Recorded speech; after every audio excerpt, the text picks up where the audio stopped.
ṣe ní dàbẹ́ ní pọ̀dún ò lọ ọdún lọ òní lọ́dún ọdún lọ òní lọ́dún ọdún lọ.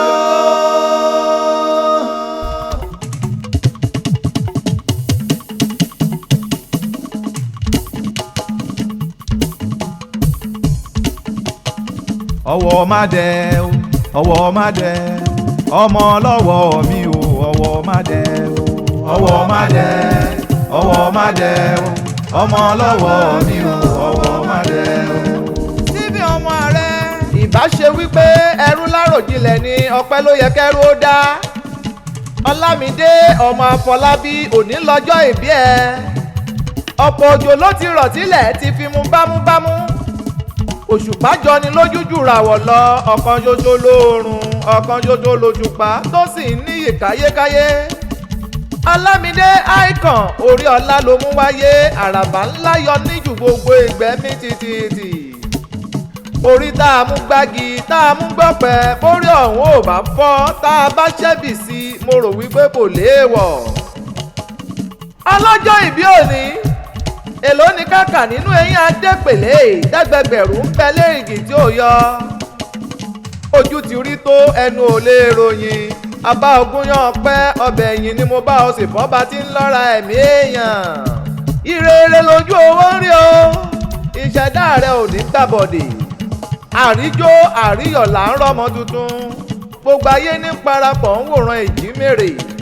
láyé tó o wá aṣíwájú lolúwa bá ṣe ọ́ ò ní padà wá dèrò ẹ̀yìn.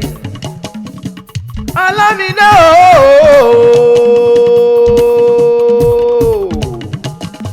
ọmọ àfọlábí àkànnàmọ̀gbò èèpọ̀dún jẹ ìwòye ọdún tó ń bọ̀ àníkún owó àníkún ọlá àníkún àìkú baálẹ̀ ọrọ̀ láàrin ẹgbẹ́ láàrin ọgbà ò ní pèdí. gbogbo ìdáwọ́lé rẹ̀ á máa yọrí sí rere. láyé tó wá ò ní bá wọn nájà wàràwàrà. ilé rẹ̀ ò ní dilé onílé o. aya rẹ̀ ò ní daya láya. orí olórí ò ní gbàṣe rẹ̀ ṣe. àwọn ọmọ rẹ̀ ò ní dọmọ òrukàn. ìran ẹ̀mí gígùn nínú ọlá pẹ̀lú ìdẹ̀ra ni mo rí fún ọ. ọlámídé ọlọ́jọ́ ìbí ayé rẹ̀ ò ní mọ̀kòrò.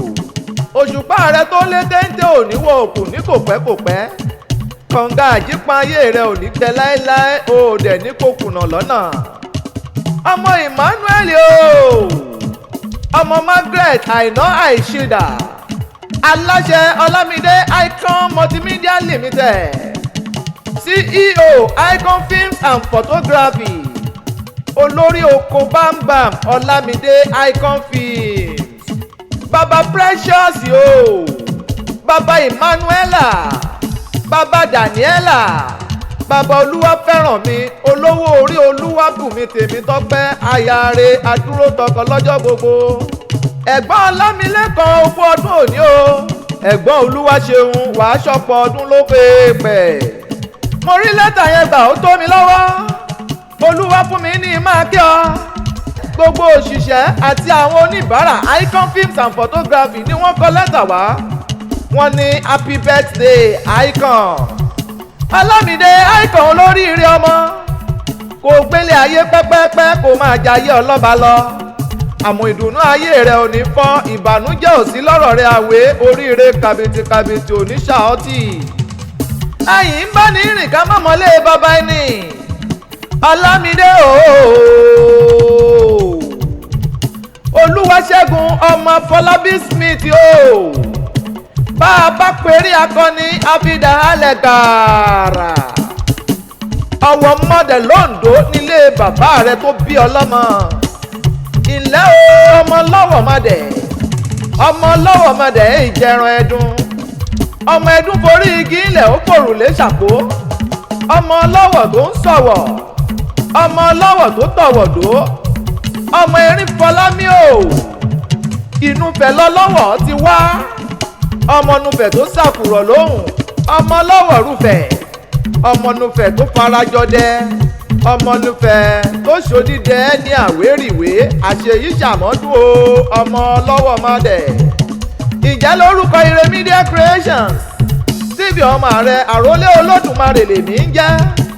èmi lọ́mọ kìnìún júdà tó fòkété ń tẹ́ṣe bùgbé ogun kógun kò lè dé bá ń bùbá ogun tó bá dé bá ń bùbá ogun ọ̀hún á fẹ̀jẹ̀wẹ̀. bèbè ìdí lobìnrin ń pàtẹ ọmọ bíbí sí inú lobìnrin ń lóyún sí nílé tíá ẹ̀yìn la fi ń gbọ́mọ pọ̀ ń bẹ̀. jí masun happy birthday and many happy returns Afọlábí Olúwaṣẹ́gun Ọlámídé Smith CEO Icon Films and Photography.